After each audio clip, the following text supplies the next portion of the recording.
अब ये मज़ारात पे आप जाकर देखें, कोई माथे टेक रहा है, चादरें चढ़ाते हैं आप मज़ारात पर, आप क्यों नहीं पूछते कि चादर क्यों चढ़ाते हैं? क्या बेसिक कॉन्सेप्ट है इसके पीछे? इसमें बुजुर्ग का क्या फायदा है, आपका क्या फायदा है? कहां कुरान और हदीस में लिखा है कि मज़ार के ऊपर चादर चढ़ाओ?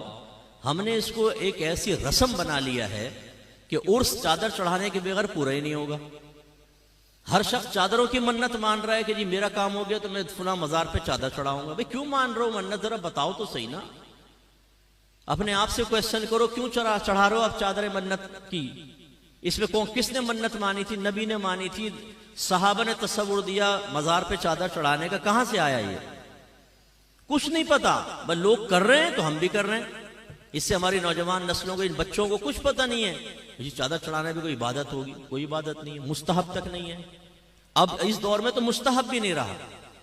एक दौर था कि जब कब्रिस्तान आम बना दिए जाते थे, उसमें किसी आलिम की कब्र है, किसी नबी की कब्र है, फर्ज कर लें सहाबा की है, तो लोग अदब से दूर होने लगे तो वो कुबूर पे चढ़ रहे हैं साहब, तो वो जो अशरफुल कौम की कब्र है उसकी भी बेहुरमती हो रही है, तो भाई चलो एक कपड़ा डाल दो यार, ताकि फर्क तो हो जाए, आने वाले को पता चले किसी बुजुर्ग की कब्र है दूसरी, तो एक चादर डाल दी उधर। बस ये बेसिक कॉन्सेप्ट था। फिर बाद में जब बुजुर्ग आने दिन फौत होने लगे तो लोग जैसे आकर फातिहा वगैरह पढ़ रहे हैं, बैठ के कुरान पढ़ रहे हैं, धूप पड़ रही है, तो इरादा किया कि भाई कुब्बा बना दिया जाए कि इमारत साहिब मज़ार के लिए, ताकि लोग आके उसके साए में आराम से पढ़ सकें। और ख़ास तौर पे जब साल गुजरता था, जिसको हम आजकल उर्स कहते हैं, तो फिर लोग आएंगे, बैठेंगे, कसीर तादाद होती है कि चलो भाई फिर एक इमारत बन गई। जब इमारत बन गई तो जो आम कबूर से इम्तियाज कायम करना था वो इमारत के जरिए हासिल हो गया। अब चादर की तो जरूरत ही खत्म हो गई। लेकिन सुन्नी को तो एक नया मशगला चाहिए। जो नया मशगला शुरू हो जाए उसको कभी नहीं छोड़ेगा, असली दीन को घर में दाखिल नहीं होने देगा। उन्होंने कहा भाई कुब्बा बन गया, अभी चादर की रस्म तो चले। वो चल पड़ी साहब रस्म।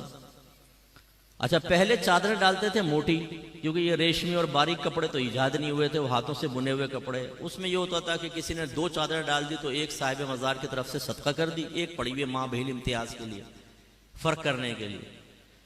बाकी एक नहीं थी रस्में पहले। अब सूरत हाल ये, जो मज़ार पे चादर डलती है जरा देख लें आप। एक तो पहले उसमें पूरा लिखा होता है कलमा पाक या आयतल कुर्सी, कि आप उसे किसी और काम में इस्तेमाल ही नहीं कर सकते।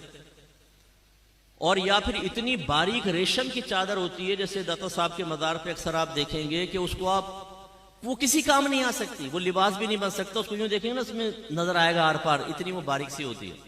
और उस पर आयतल कुर्सी चमकी से लिखी हुई है ना, पहले लिखकर उस पर चमकी डाल देते हैं। अब जो पकड़े वो हाथ पे चमकी, मुंह पे चमकियां, जिससे वुदू ही खतरे में पड़ जाए। अब वुदू करेंगे तो ये चमकियां लगी हुई हैं, कहां से वुदू होगा?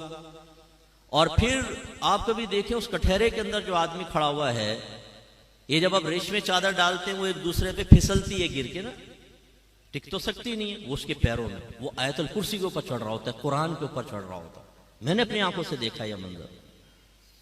और फिर क्या होता है कि आपने वो डाली, वो जमा करते जाते हैं, फिर यूं दुकान पे पहुंचती है ना, कम कीमत पे दुकान वाला दोबारा खरीदता है, इस्त्री शिस्त्री मारता है, फिर दोबारा। माशाल्लाह है ना, हम लोग आपका कारोबार चलाने के लिए चादरों की मन्नत मान रहे हैं कि जी मेरा काम हो गया, मैं चादर चढ़ाऊंगा। भाई मन्नत किसे कहते हैं? सबसे पहले ये सोचो। मुझे यकीन है आप में बहुत कम लोग जानते होंगे कि मन्नत क्या है, किसे कहते हैं मन्नत, इसका क्या शरई तस्वुर है। बहुत कम लोग जानते होंगे, क्योंकि मेरा 30 साल तजरीबा है, मुझे मालूम है कि हम कितनी मारिफत रखते हैं। दूसरी बात, ये चादर की मन्नत कहां से ईजाद हुई? अब हम कहेंगे हम है ना मुफ्ती साहब, हमने इजाद की है। अब ये जब बातें हम करते हैं, ये है असली दिन जो मैं आपको समझा रहा हूं। हमारे वो लोग जिन्होंने इन चीजों को प्रमोट किया है, हमारे अहले सुन्नत में इनको डाल डालकर हमें बिदती कहलवाया, हमें कब्र परस्त कहलवाया, इनके मकासिद को पहुंचती है ठेस। वो पीर की शक्ल में भी आपको नजर आएगा, वो मुकर्रिर की शक्ल में भी नजर आएगा, वो मुस्लिह की, वो मुवल्लिग की शक्ल में भी नजर आएगा। इनकी नाकों में लगे हुए सेंसर। ये मुफ्ती साहब पता नहीं कैसी बातें करते हैं, शायद पटड़ी से उतर गए। तो मैं बोलता हूं तुम्हारी चढ़ी हुई ट्रेन इधर आओ, तो मैं देखता हूं कि तुम पटड़ी पे चढ़े हुए हो, मैं पटड़ी पे चढ़ा हुआ हूं। आए कुरान और हदीस के ऊपर पेश करते हैं ना चीज को, ना आपकी ना मेरी, मेरे आक़ा नेमत इमाम अहले सुन्नत मुजद्दिद दीन व मिल्लत परवाने शमअ रिसालत अज़ीमुल बरकत अज़ीमुल मर्तबत शाह अहमद रज़ा खान रहमत व रहमान फरमाते हैं कि अगर बुजुर्गों की तरफ मंसूब कोई चीज हमारे सामने पेश की जाएगी, हम उसे सबसे पहले कुरान और हदीस पर पेश करेंगे। अगर उसके मुताबिक होगी तो कबूल करेंगे, अगर उसके खिलाफ होगी तो हम ये कहेंगे कि ये हमारे बुजुर्गों ने नहीं किया, बल्कि नफ्स परस्तों ने ये काम करके हमारे बुजुर्गों की तरफ मंसूब कर दिया। ये मैं तो नहीं कह रहा हूं, पढ़े जरा फतावा रज़विया। अच्छा, ये भी एक मेरा दर्द है बहुत बड़ा जी। कंजुल ईमान पढ़े, बेहतरीन तर्जमा कुरान है, बेहतरीन तर्जमा कुरान। उससे कान में पूछो, तूने पढ़ा कभी कंजुल ईमान पूरा? नहीं, आज तक नहीं पढ़ा होगा, आज तक नहीं पढ़ा होगा। खुद कंजुल ईमान पढ़ा नहीं है जी, पढ़े, बेहतरीन तर्जमा कुरान है, वाकई वो बेहतरीन है। लेकिन पढ़ो तो सही भाई। आला हजरत कातए बिदअत थे, बिदअत का कला कमा कर दिया। कहां किया है? आपको कैसे पता चला? आप कहेंगे जी फतावा रज़विया पढ़े। अच्छा, तुमने पढ़ा है? आप में से बहुत से ऐसे होंगे जिन्होंने आज तक फतावा रज़विया को हाथ में लेकर नहीं देखा होगा, शक्ल ही नहीं देखी होगी फतावा रज़विया की, कुछ है ये भी। यानी हम लोग बिल्कुल बस वो रस्म के पीछे लगे हुए हैं। हमारे अकाबरीन ने जो बातें बयान की उसको फरामोश कर चुके हैं। आज नात खान हमें दीन सिखाएगा, आज ये पेशावर मुकर्रीन हमें दीन सिखाएंगे, इनके पीछे हम चलने के लिए तैयार हैं। और पूरा मसलक अहले सुन्नत हमने बदनाम करके रख दिया। ऐसे धमाल शमाल मज़ारों के ऊपर कोई तस्वुर नहीं है, ढोल ढमक्कों का कोई तस्वुर नहीं है। आपको अगर बिठाकर आपके कान के पास धन धन धन धन ढोल बजाया जाए, बताएं आप खुश होंगे कि तकलीफ होगी? जोर से बोले। और आप साहिब मज़ार के पास दम धड़म दम दम धड़म दम दम धड़म दम। और हमारा अकीदा है कि मरने के बाद भी जो आम मुर्दा है ना, वो भी तमाम बात सुनता है।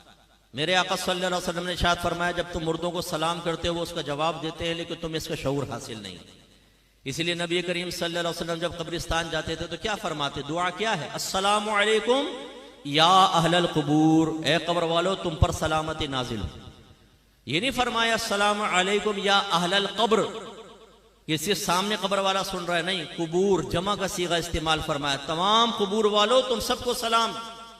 इसका मतलब है मेवा शाह कब्रिस्तान के एक किनारे पे खड़े होकर जब आप ये दुआ पढ़ेंगे, हर कब्र के अंदर आपके सलाम की आवाज पहुंचेगी, इतनी समाअत तेज हो जाती है, और वो जवाब भी देंगे। तो फिर साहिब मज़ार, जिसको अल्लाह ताला ने आम लोगों से ज्यादा रूहानी ताकत अता फरमाई, वो तो कहां तक सुनते होंगे? और उनके कान पे खड़े होकर आप धम धम धन धन ढोल बजा रहे, इससे उनको राहत सुकून मिलेगी कि तकलीफ होगी?